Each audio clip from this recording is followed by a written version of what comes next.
जीवित पुत्रिका जितिया व्रत कथा। धार्मिक कथाओं के मुताबिक बताया जाता है कि एक विशाल पेड़ के पर चील रहती थी। उस पेड़ के नीचे सियारनी भी रहती थी। दोनों पक्की सहेलियां थीं। दोनों ने कुछ महिलाओं को देखकर जितिया व्रत करने का संकल्प लिया और भगवान की जीवित वाहन की पूजा और व्रत करने का प्रण ले लिया। लेकिन जिस दिन रखना था उसी दिन शहर के बड़े व्यापारी की मृत्यु हो गई और दाह संस्कार में सियारनी को भूख लगने लगी। मुर्दा देखकर वह खुद को रोक नहीं पाई।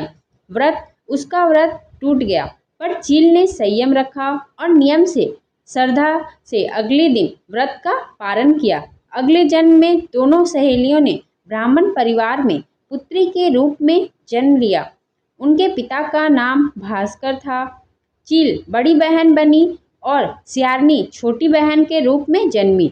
चील का नाम शीलावती रखा गया। शीलावती की शादी बुद्धिसेन के साथ हुई, जबकि सियारनी का नाम कुप्रावती रखा गया और उसकी शादी माल्यकेतु से हुई। भगवान जीवित वाहन के आशीर्वाद से शीलावती के 7 बेटे हुए, पर कुप्रावती के सभी बच्चे जन्म लेते ही मर जाते।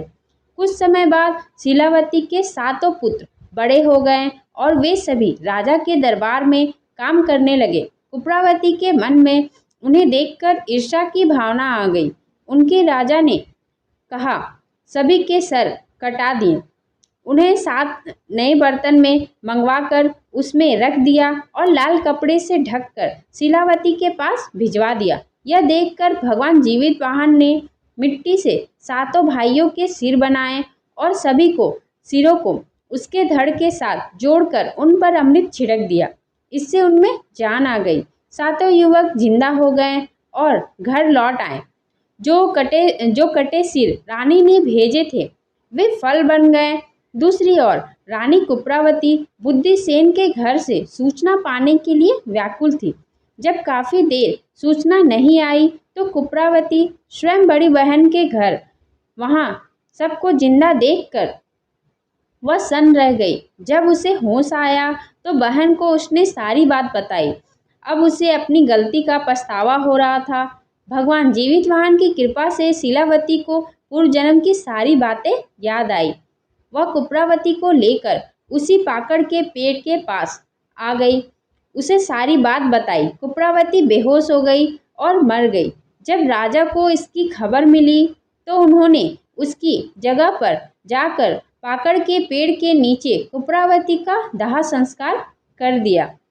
तीज की तरह जितिया व्रत भी बिना आहार और निर्जला किया जाता है। छठ पर्व की तरह जितिया व्रत पर भी नहाय खाई की परंपरा होती है। यह पर्व 3 दिन तक मनाया जाता है।